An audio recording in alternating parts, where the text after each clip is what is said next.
EU watchdog fine-tunes cockpit safety recommendations. AFP, Europe's aviation watchdog issued new recommendations Tuesday to keep better tabs on crews following a deliberate crash in the French Alps last year caused by a depressed co-pilot. The European Aviation Safety Agency, EASA, was tasked by the European Commission in May 2015 with reviewing cockpit rules after the Germanwings disaster that claimed 150 lives. In July 2015, EASA recommended more medical testing for pilots, including more psychological tests and drug and alcohol screening.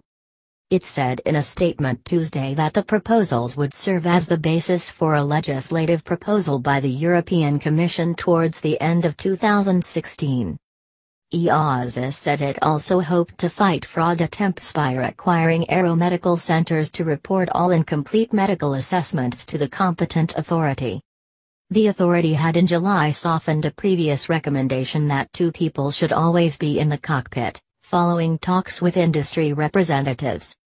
Now it says companies should determine on a case-by-case basis whether one person should be left alone at the controls.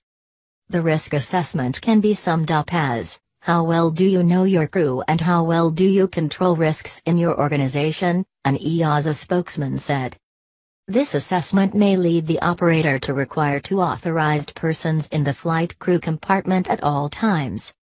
The Germanwings plane was deliberately flown into a French mountainside by its co-pilot Andreas Lubitz in March last year in a tragedy that raised new questions about aviation safety.